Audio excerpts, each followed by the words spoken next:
اور بھی کچھ الفاظ ہیں جو یہاں کسی وجہ سے ذکر نہیں ہو سکے. یہ پھر آگے اسی تعریف کی انہوں نے شرح کی ہے.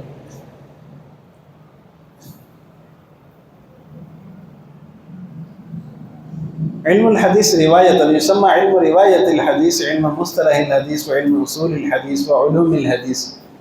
یہاں پہ انہوں نے علوم الحدیث روایتاً کے تحت ذکر کیا ہے علم مصطلح الحدیث. اس میں اصل میں تھوڑا سا اختلاف بھی ہے. بعض حضرات جو ہے وہ اس کو روایت کے تحت داخل کرتے ہیں، بعض درایت کے تحت داخل کرتے ہیں. بہرحال جو راج قول ہے، شیخ محمد عوامہ نے کلام کیا ہے اس پہ تفصیل کے ساتھ. تدریب الراوی جو حافظ سیوطی کی کتاب ہے اس کی شرح میں بہت تفصیل سے اس پہ کلام کیا ہے، اور انہوں نے جو راج قول قرار دیا، میرے نزدیک بھی راج وہی ہے کہ یہ علم الحدیث درایتاً کے تحت آتا ہے. بہرحال یہ ایک فنی بحث ہے جس کو یہاں پہ زیادہ تفصیل اس کی نہیں ہو سکتی، تو جو چاہے تو وہاں سے مراجعات کر سکتا ہے. اب علم الحدیث یا مصطلح الحدیث کا موضوع کیا ہوتا ہے؟ الراوی والمروی. ٹھیک ہے جی. اور مقصود کیا ہوتا ہے؟ معرفت المقبول والمردود، یا یوں کہہ لیں امتیاز الصحیح من السقیم. ٹھیک ہے، کہ آپ کے اندر یہ صلاحیت پیدا ہو جائے، یہ استعداد پیدا ہو جائے کہ آپ صحیح اور سقیم میں فرق کر سکیں. موضوع جو ہے احادیث رسول اللہ صلی اللہ علیہ وسلم من حیث دلالتها علی المعنى المفہوم بالمراد. انہوں نے روایت اور درایت میں فرق کر کے نا آگے کچھ تفاصیل ذکر کیے ہیں. بعض حضرات نے اور تعریفات بھی کی ہیں. علوم الحدیث کی ایک تعریف یہ ہے، علم بقوانین یعرف بها احوال السند والمتن. بڑی جامع معنی اور اچھی تعریف ہے. لمحۃ موجزۃ عن تدویس السنہ، اس پہ تھوڑی سی بحث کر لیتے ہیں، اور اس کے تحت یہ بات بھی آ جائے گی کہ جو معترضین کے اشکالات ہیں حجیت سنت کے اعتبار سے، حجیت حدیث کے اعتبار سے، وہ بھی زیر بحث آ جائیں گے. پھر اگر کچھ وقت بچا تو پھر معروف کتب کے تعارف کی طرف بھی چلے جائیں گے. تعارف کتب جو ہے یہ ایک مستقل موضوع ہے جس کے لیے ایک نشست کافی نہیں ہے. بہرحال دیکھیں گے جتنا کا ہو گیا کروا دیں گے، کیونکہ علوم الحدیث کی بہت ساری شاخیں ہیں. حافظ حازمی رحمہ اللہ نے لکھا ہے کہ علوم الحدیث کی 100 انواع ہیں، اور ہر نوع ان میں سے ایسی ہے کہ اس نوع کو حاصل کرنے کے لیے پوری زندگی درکار ہے. اگر پوری زندگی بھی آدمی محنت کرے تو کم ہے، یہ ان کے الفاظ ہیں. اور ان میں سے 50 کے قریب انواع کا تذکرہ حاکم رحمہ اللہ نے اپنی کتاب معرفت علوم الحدیث میں کیا. اور ابن صلاح رحمہ اللہ کا پھر علوم مصطلح الحدیث میں مشہور کتاب ہے، مقدمہ ابن صلاح کے نام سے معروف. 65 انواع انہوں نے اس میں شمار کروائی. پھر بعد والوں نے اس پہ اضافہ بھی کیا. بلکینی ہیں، انہوں نے 5 کا اضافہ کیا. کتنی ہو گئی؟ 70 ہو گئی نا. اور حافظ سیوطی نے، زرکشی نے 8 کا اضافہ مزید کیا، 78 ہو گئی. پھر اس کے بعد حافظ سیوطی آئے تو انہوں نے 93 تک پہنچا دی تعداد. اور سیوطی کی ہی ایک کتاب ہے، اس کے اندر پوری 100 کی فہرست دی ہے انہوں نے. اور حافظ ابن حجر رحمہ اللہ نے ان 100 کی 100 انواع کی مفصل تشریح لکھنے شروع کی تھی. النکت علی مقدمہ ابن صلاح کے نام سے ان کی مشہور کتاب ہے، لیکن وہ ان کی زندگی میں پوری نہیں ہو سکی. بہرحال یہ تو ضمناً طبعاً ایک بات آ گئی کہ اصول حدیث کی اتنی انواع ہیں. ٹھیک ہے، تو اس کو بہرحال وقت دینے کی ضرورت ہے، بلکہ پوری زندگی کام کرنے کی ضرورت ہے. ایسے خوش نصیب افراد درکار ہے جو اس کو اپنی زندگی کا ہدف بنائیں. محاضرات وغیرہ میں پہلے بہت کثرت سے جاتا تھا لوگوں کے بلانے، لیکن بسا اوقات یوں محسوس ہوتا ہے کہ نشستند گفتند برخاستند. مدرسے والے بریانی کا انتظام کرتے ہیں، طلباء کو بتاتے ہیں کہ یہاں پہ جو مجلس ہے نا اس کے آخر میں بریانی کے ڈبے بھی ملیں گے. تو وہ لوگ خوشی خوشی جمع ہو جاتے ہیں طلباء. ویسے بھی جمعرات ہوتی ہیں، کہتے ہیں کہ وہاں جائیں گے، بیان بھی کچھ سن لیں گے اور کچھ بریانی بھی مل جائے گی. تو وہ سن کے کہتے ہیں ہاں ماشاء اللہ اچھا بیان تھا، قابل برکت تھا. اللہ تعالیٰ کہنے اور سننے والوں کو دونوں کو جزائے خیر عطا فرمائے. آخر دعوانا. تو اس میں مقصد حاصل نہیں ہوتا. مقصد تب حاصل ہوگا جب آپ میں سے کچھ لوگ اس کو اپنی زندگی کا مقصد بنانے کی نیت کر لیں. ٹھیک ہے نا. اپنی زندگی کا مقصد قرار دینا بھائی، جیسے متقدمین نے کیا ہے۔ سعید ابن مسیب رحمہ اللہ کو جانتے ہیں نا آپ، علی بن مدینی فرماتے ہیں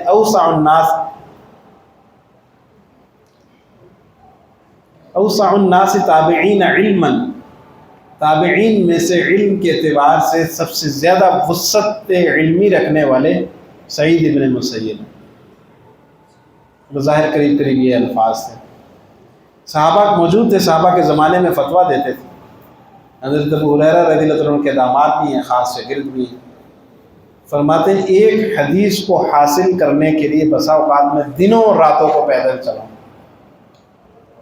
ان کے نزدیک کی قدر تھی نا، اللہ نے ان کے فیض سے ابھی تک آپ لوگ سیراب ہو رہے ہیں۔ اللہ تعالیٰ کسی کی محنت کو ضائع تو نہیں کرتے۔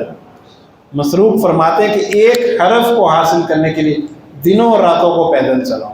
حدیث تو دور کی بات ہے، ایک حرف کو حاصل کرنے کے لیے کہ حرف میں تردد ہو گیا تو دنوں راتوں کا سفر کر کے پیدل چل کے حاصل کیا۔ تو ہمارے نزدیک آئیڈیل تو وہ لوگ ہیں نا، ہم نے تو ان جیسا بننا ہے نا، ان کے نقش قدم پہ چلنا ہے۔ اور یہ تو تابعین کی بات بتا رہا ہوں، صحابہ نے ایسا کیا ہے۔ حضرت ابو ایوب انصاری رضی اللہ تعالیٰ عنہ نے ایک روایت جو پہلے سے معلوم بھی ہے، اصل صحابی جو اس کے راوی ہیں ان سے سننے کے لیے دوسرے بر اعظم کا سفر کیا نا۔ مصر کہاں ہے؟ بر اعظم افریقہ میں، اور حجاز کہاں ہے؟ ایشیا میں، ایسے ہی ہے نا۔ تو حجاز سے مصر چل کے پہنچے، 1 مہینے کا سفر۔ اور بھی صحابہ کے بارے میں آتا ہے، حضرت جابر بن عبداللہ الانصاری مکثر صحابہ میں سے ہیں۔ مکثر سمجھتے ہیں جن کی روایات کی تعداد 1000 سے بھی زیادہ ہو۔ 7 صحابہ ہیں ایسے، ان میں سے ایک ہے۔ اتنی کثرت سے روایات معلوم ہیں، اس کے باوجود ایک روایت کو حاصل کرنے کے لیے پورے مہینے کا سفر۔ کیا خیال؟ تو ہمیں کتنی محنت کرنی چاہیے۔ تدوین سنت کی بحث کی ایک بڑی وجہ یہ اس وجہ سے پیش آتی ہے، یہ بحث اس لیے چلتی ہے کہ منکرین حدیث کا ایک اشکال یہ ہوتا ہے کہ احادیث تو نبی کریم صلی اللہ علیہ وسلم کے زمانے میں لکھی نہیں گئی، 250 سال بعد مدون ہو رہی ہیں۔ گویا کہ یہ شبہ پیدا کرتے کہ سنی سنائی باتیں، حالانکہ ایسے نہیں۔ اب تدوین حدیث پہ اگر بحث کروں گا، یہ پورا موضوع ہے، اس کے لیے پوری نشست چاہیے۔ بہرحال کوشش کرتا ہوں بات کو سمیٹنے کی۔ ایک بات تو یہ ہے کہ اس زمانے میں اہل عرب کے ہاں زبانی ضبط بالصدر کا اہتمام بہت زیادہ تھا، کتابت سے زیادہ ضبط بالصدر کو اہمیت دیتے تھے۔ ان کا قول ہے اہل عرب کا، حرف فی قلبک خیر من الف فی کتبک، ایک حرف جو تمہارے سینے میں محفوظ ہے ان 1000 سے بہتر ہے جو کتابوں میں موجود۔ آج کل بھی اسی پہ آنے کی ضرورت ہے۔ آج کل سینے علوم سے خالی ہیں، اور کتابیں یا ایپس وہ علوم سے بھری ہوئی ہیں، تو وہ تو ہمارا علم نہیں ہے نا، وہ تو کسی اور کا ہے۔ کیا خیال ہے؟ عبد الرزاق رحمہ اللہ فرمانے لگے کہ علم وہ ہے جو تمہارے ساتھ حمام میں جا سکے۔ ایک طالب علم سے ہمارے ہاں تخصص فی علوم الحدیث الحمدللہ ہوتا ہے، طلباء کام کرتے ہیں۔ ایک طالب علم سے ایک دن میں نے کوئی بات پوچھی تو اس نے کہا کہ میں نے مضمون لکھا تھا، وہ فلاں جگہ رکھا ہوا ہے، اس کے اندر میں نے یہ بات لکھی ہے، مجھے اجازت دیں تو میں وہ مضمون اٹھا کے لے آؤں۔ تو میں نے اس کو عبد الرزاق کا یہ قول سنایا۔ میں نے کہا وہ آپ کا علم نہیں ہے، کتابوں میں آپ نے لکھا ہے لیکن آپ کو محفوظ نہیں ہے تو آپ کا نہیں۔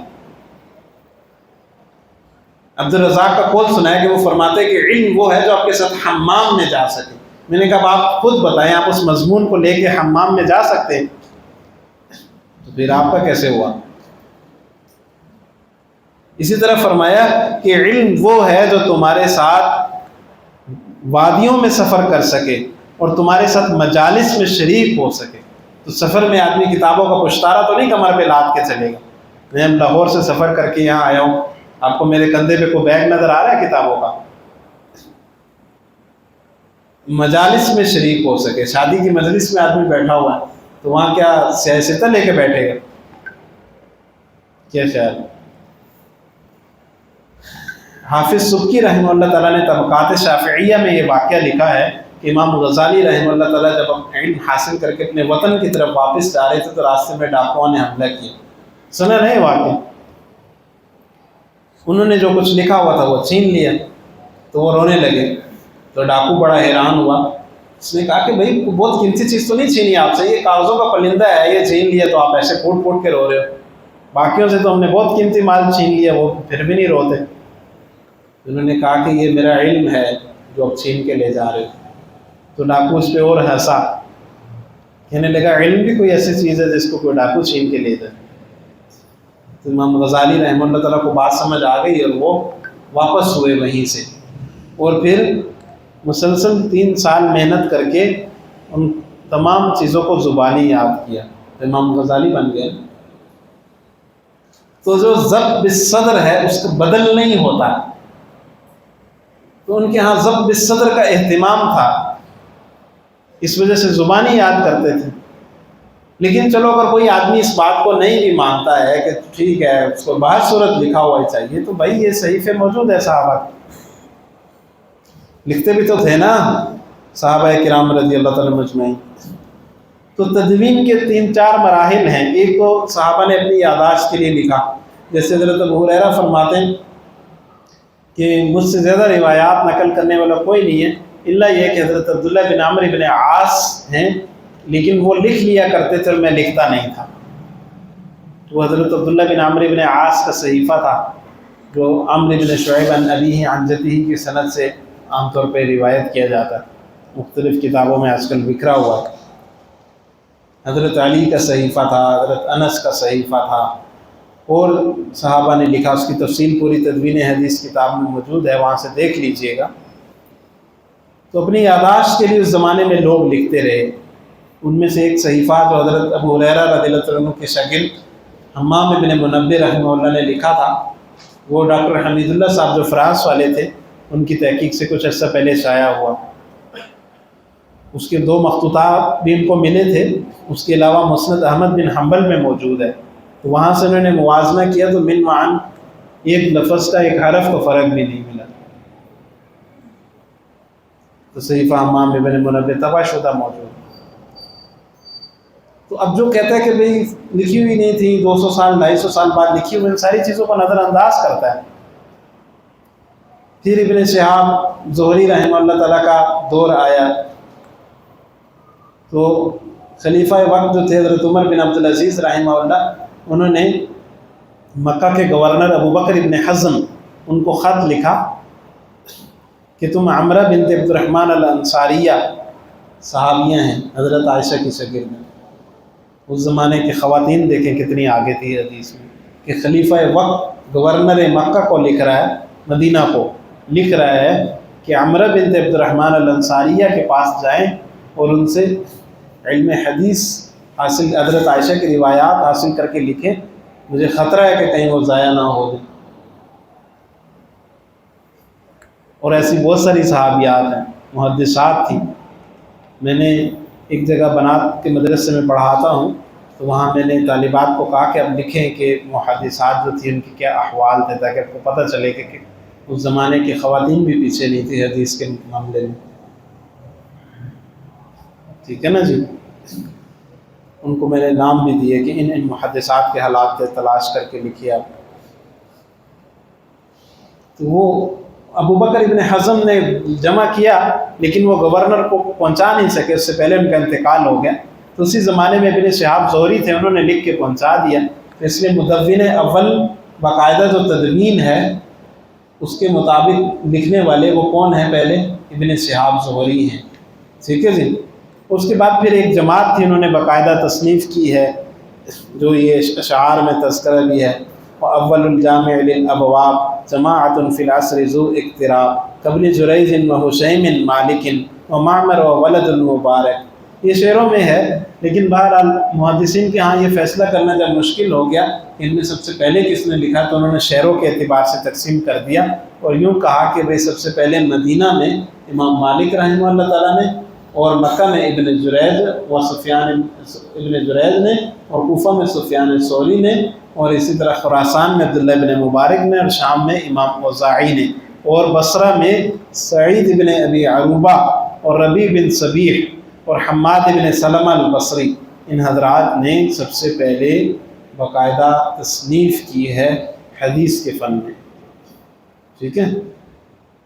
تو یہ 3 مرحلے ہو گئے نا، پہلا مرحلہ ذاتی یادداشت کے لیے لکھنے کا، دوسرا مرحلہ باقاعدہ تدوین کا، اور تیسرا مرحلہ تصنیف کا۔ تصنیف جو ہوتی ہے وہ ایک مخصوص طرز پر ہوتی ہے، جیسے مسانید کا طرز ہے، یہ سنن کا طرز ہے۔ شاہ ولی اللہ رحمہ اللہ تعالیٰ نے جو تراجم الابواب لکھے ہیں نا، اس پہ باقاعدہ ان کا ایک رسالہ ہے، رسالہ کہہ لیں یا کتاب کہہ لیں، تو اس کے شروع میں انہوں نے لکھا ہے کہ امام بخاری رحمہ اللہ تعالیٰ نے جب اپنی صحیح لکھی تو ان کی صحیح تک احادیث کی کتب کے 4 طرز اس سے پہلے موجود تھے۔ سنن کا طرز بھی موجود تھا، جیسے کہ سفیان ثوری ہیں یا ابن جرید ان کی کتاب تھی۔ اسی طرح سے مغازی یعنی سیر پر لکھنے کا طرز بھی موجود تھا۔ مغازی پہ سب سے پہلے عروہ بن الزبیر رحمہ اللہ نے کام کیا تھا، اور اس کے بعد پھر جو ہے اور بھی ہیں، جیسے موسیٰ بن عقبہ ان کی مغازی مشہور تھی، امام مالک بڑی تعریف کرتے ہوتے تھے۔ اور اسی طرح سے امام مالک ہیں، انہوں نے سنن پہ کتاب لکھی موطا، ٹھیک ہے جی، سنن کے طرز پہ۔ اور مسانید کا طرز تھا، وہ بھی ایک طرز ہے۔ اسی طرح تفسیر کا طرز تھا، تفسیر میں حضرت عبداللہ بن عباس رحمہ اللہ تعالیٰ سے رضی اللہ عنہما سے جو روایات تھی تفسیر کی، وہ ابن جریج وغیرہ نے جمع کی تھی، ٹھیک ہے جی۔ تو یہ 4 طرز تھے جس کے مطابق حدیث کی کتابیں اس زمانے میں لکھی جا رہی تھی۔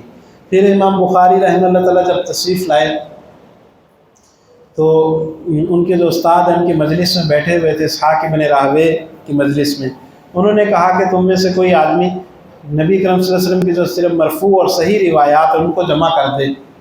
اور اس زمانے میں انہوں نے خواب بھی دیکھا، دور حدیث کرنے والوں نے تو سب نے یہ سن لیا ہوگا نا اساتذہ دور حدیث سے، تو میرے خیال ہے اس کی تفصیل میں ہم نہیں جاتے۔ تو بہرحال پھر صحیح بخاری لکھی گئی، پھر صحیح بخاری کے بعد تو پھر بہت ساری کتابیں، صحیح مسلم ہے، امام ترمذی نے لکھی، اور بہت سارے حضرات نے پھر کام کیا ہے، ٹھیک ہے۔ مسانید میں مسند احمد بن حنبل معروف ہے، اور اسی طرح سے مسند ابی اعلیٰ الموصلی ہے، مسند بزار ہے، ٹھیک ہے۔ ابھی دیکھتے ہیں آگے، شاید بعض چیزوں کا تذکرہ آ بھی جائے گا۔ یہ آ گیا سہ ستہ کا تذکرہ آ گیا نا۔ تو یہ طبقہ اولیٰ میں ابن شہاب زہری، ابو بکر ابن حزم۔ ابو بکر ابن حزم کا تذکرہ اس وجہ سے عام طور پہ نہیں کرتے محدثین کہ ان کی کتاب خلیفہ تک نہیں پہنچی، گویا کہ مسودہ کی شکل میں ہی تھی۔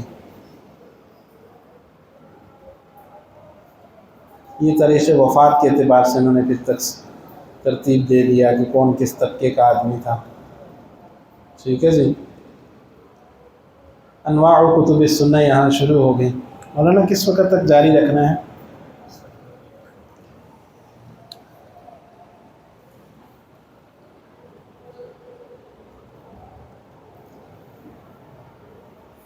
کتب کی بحث شروع کریں یا پھر اعتراضات کے جوابات کی طرف آ جائیں؟ بہرحال یہ انواع کتب السنہ من حیث القبول والرد۔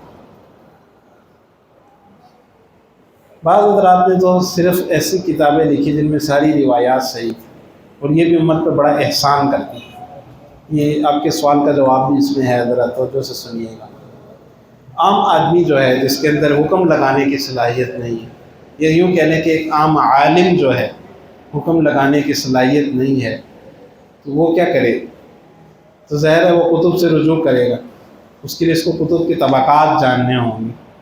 شاہ ولی اللہ رحمہ اللہ تعالیٰ نے بھی طبقات مقرر کیے ہیں، اور اس سے پہلے ابن حزم وغیرہ حضرات نے بھی طبقات بنائے ہیں۔ تو پہلا طبقہ عموماً صحاح مجردہ کا ہوتا ہے، یعنی ایسی کتابیں جن میں صرف صحیح احادیث جمع کی ہیں۔ ان میں کون کون سی کتابیں ہیں؟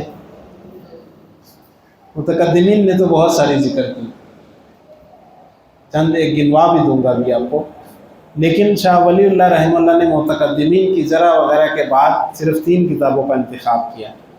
صحیحین ہیں، صحیح بخاری اور صحیح مسلم، اور تیسری موطا امام مالک، اور صحیح طور پر مصداق تو یہی ہیں۔ باقی متقدمین نے صحیح ابن خزیمہ ہے، صحیح ابن حبان ہے، ٹھیک ہے جی۔ ان میں بھی مقبول درجے کی روایات ہے ساری، ٹھیک ہے۔ باقی محدثین کے ہاں جو اصطلاحی صحیح ہے، ان کے ہاں جو اصطلاح ہے جس کے اندر 5 شرائط پائی جائیں وہ صحیح ہوتی ہے، تو ساری اس درجے کو نہیں پہنچتی۔ بعض حسن روایات بھی، لیکن حسن روایت بھی قابل قبول درجے کی روایت ہوتی ہے نا، مستدل بن سکتی ہے حسن روایت بھی۔ تو صحیح ابن خزیمہ ہے، صحیح ابن حبان ہے، اس طرح سے منتقال ابن جارود ہے، چھوٹی سی کتاب ہے، امام دارقطنی کی ایک کتاب ہے الالزامات والتتبع کے نام سے، اسی طرح سے حاکم کی مستدرک ہے۔ حاکم رحمہ اللہ کی مستدرک پہ تو خیر بہت سارے اشکالات بعض والوں نے کیے، حافظ ذہبی رحمہ اللہ تعالیٰ نے 100 کے قریب موضوعات بتلائیں اس میں روایات، لیکن بہرحال اب بعد میں جب کام اس پہ ہو چکا ہے تو اس کام کے بعد استفادہ اس سے کیا جا سکتا ہے۔ اکثر و بیشتر حصہ اس کا صحیح روایات، بلکہ ایسی صحیح روایات جو شیخین کی شرط کے مطابق ہیں انہی پر مشتمل ہے۔ موطا امام محمد جو ہے وہ موطا امام مالک کی ہی ایک روایت ہے، مستقل کتاب اس کو اس وجہ سے شمار کرتے ہیں کہ اس میں امام مالک رحمہ اللہ تعالیٰ نے، امام محمد رحمہ اللہ تعالیٰ نے فقہا کے اقوال وغیرہ، حنفیہ کا مسلک اور دوسری چیزیں بھی ذکر کی۔ یہ صحیح بخاری کا پورا نام ہے، یہ ذرا دیکھ لیں، اس سے نام سے جو ہے مؤلف کی جو غرض ہے، اس کے سامنے جو ہدف ہے وہ واضح ہو جاتا ہے کہ بھئی وہ کیا چاہ رہا ہے۔ تو الجامع المسند الصحیح المختصر من امور رسول اللہ صلی اللہ علیہ وسلم و سننہ و ایامہ، ٹھیک ہے۔ تو جامع سے مراد وہ کتاب ہوتی ہے حدیث کی جو 8 اصناف احادیث پر مشتمل ہو، تمام اصناف اس کے اندر آ جائیں، مسند جس کے اندر بالسند روایات موجود ہوں، ٹھیک ہے۔ صحیح سے مراد صحیح روایات، اور مختصر میں دیکھیں امام بخاری خود فرما رہے ہیں کہ بھائی ساری روایات کا استیعاب مقصود نہیں ہے، اختصار کے ساتھ کتاب لکھی۔ اب کوئی آدمی جو کہے کہ ہر حدیث صحیح بخاری سے دکھاؤ تو اس کا مطلب یہ کہ وہ امام بخاری کی کتاب کا نام بھی نہیں جانتا، ورنہ نام جانتا ہوتا تو یہ بات نہ کہتا۔ کیا خیال ہے؟ ایسے ہی ہے نا۔ پھر یہ صحیح مسلم ہے، المسند الصحیح المختصر من السنن بنقل العدل عن العدل عن رسول اللہ صلی اللہ علیہ وسلم۔ شیخ عبد الفتاح ابو غدہ صاحب مشہور عرب عالم ہیں، ان کا ایک رسالہ چھپا تھا کہنا زیادہ بہتر ہوگا کیونکہ ان کے انتقال کو ایک زمانہ ہو گیا، تحقیق اسمہ الصحیحین و جامع الترمذی، اس میں انہوں نے پوری تحقیق ذکر کی ہے ان ناموں کی، کسی نے تفصیل دیکھنی ہو تو وہاں دیکھ سکتا ہے۔ صحیح ابن حبان پہ بات ہو گئی ہے، ہوئی ہے نا۔ الاحادیث المختارہ، یہ ایک کتاب ہے، اس کی فقہی تدوین پر میں نے بھی کام کیا ہے، یہ ضیاء الدین مقدسی رحمہ اللہ بعد کے عالم ہیں، ان کی لکھی ہوئی ہے، انہوں نے بھی یہ کوشش کی کہ صحیح احادیث کو جمع کریں۔ صحیح ابن خزیمہ پہ بھی بات ہو چکی، پوری تو دستیاب نہیں ہے، تقریباً نصف کے قریب صحیح ابن خزیمہ ملتی ہے۔ المنتقال ابن جارود یہ چھوٹی سی کتاب ہے، مستدرک ہے۔ پھر بعض لوگوں نے مستخرجات لکھی، مستخرج کا مطلب یہ ہوتا ہے کہ جو صحیح روایات موجود ہیں کسی کتاب میں، بسا اوقات وہ مصنف جو ہوتا ہے بعد میں لکھنے والا اس کو بھی پہنچی ہوتی ہیں لیکن دوسری سند سے، تو وہ یوں کہتا ہے کہ بھئی دیکھیں امام بخاری کی یہ جو سند کو روایت پہنچی ہے اس سند سے، مجھے دوسری سند سے پہنچی جس کے اندر واسطے کم ہیں۔ علوم سند کا فائدہ بسا اوقات مقصود ہوتا ہے۔ اور بھی مستخرجات کے بہت سارے فوائد ہیں، حافظ ابن حجر رحمہ اللہ نے 10 کے قریب فائدے النکت میں ذکر کیے، اور بڑے بڑے فائدے ان میں سے ایک یہ ہے کہ بعض اوقات مستخرج میں موجود روایت میں اور اصل کتاب میں موجود روایت میں کے الفاظ میں فرق ہوتا ہے، اور وہ جو زائد الفاظ ذکر کر رہے ہیں صاحب مستخرج ذکر کر رہا ہے، اس سے بہت سارے مسائل کا ثقافت مستنبط ہو رہے ہوتے ہیں۔ اسی طرح سے ایک فائدہ تعدد طرق کا ہوتا ہے، تعدد طرق سے بھی روایت کے حکم پر اثر پڑتا ہے، اسے قوت حاصل ہوتی، اور بھی فوائد ہیں۔ تو یہ مستخرج لکھی گئی۔ ریاض الصالحین یہ بڑی شاندار کتاب ہے، ہم لوگ اس کی قدر و قیمت نہیں پہچانتے۔ ایک تو صحیحین سے انہوں نے روایات لی، اور دوسرا پھر لکھنے والے خود بھی بڑے مشہور محدث ہیں، امام نووی، وہ جانچ پٹک کے اعلیٰ درجے کی روایات لے کر آئے۔ اب صحیح روایات کا ایک شاندار مجموعہ ہے، ٹھیک ہے جی، اور اس کے اندر تذکیر کا پہلو بہت عمدہ ہے۔ کوئی آدمی اگر یہ چاہتا ہے کہ اپنے نمازیوں کی، آپ حضرات ماشاءاللہ ائمہ کرام ہیں اور علماء بھی ہیں، اگر آپ حضرات یہ چاہتے ہیں کہ اپنے نمازیوں کی تربیت کریں اور ان میں سے ایک جماعت ایسی ہو جو آپ کا درس حدیث میں شرکت کے لیے آمادہ ہو، تو اس کے لیے سب سے بہترین کتاب جو میں تجویز کرتا ہوں وہ یہ ریاض الصالحین ہے۔ اس کی احادیث کی تشریح بھی آپ کو بآسانی دستیاب ہو جائے گی، اور آپ بہت اچھے انداز میں نبی کریم صلی اللہ علیہ وسلم کی زندگی کا ایک نقشہ اپنے جو مقتدی حضرات ہیں ان کے سامنے پیش کر سکتے ہیں اس کتاب کی مدد سے۔ تو ضرور اس کا پورا اہتمام کرنا چاہیے۔ دوسری قسم وہ کتب ہیں جن میں ہر طرح کی روایات صحیح بھی ہیں، حسن بھی ہیں، ضعیف بھی ہیں، لیکن تقریباً ساری کی ساری قابل حجت، قابل احتجاج درجے کی روایات۔ ٹھیک ہے جی، قابل احتجاج درجے میں کون کون سی روایات آتی ہیں، کوئی بتائے گا؟ جی، قابل احتجاج میں صحیح کی دونوں قسمیں، صحیح لذاتی، صحیح لغیری۔ سب حضرات نے شرح نخبہ پڑھی ہوئی ہے نا، یہ اکثر و بیشتر نے تو پڑھی ہوگی۔ اصول حدیث پہ گفتگو کرتے وقت یہ بھی ایک دشواری ہے نا کہ جو آدمی اصول حدیث سے بالکل ہی ناواقف ہے اس کو پھر ہماری گفتگو سمجھنا دشوار ہو جاتا ہے۔ تو بہرحال ہم فی الحال تو یہی گمان کر کے چل رہے ہیں کہ شرح نخبہ پڑھی ہوگی۔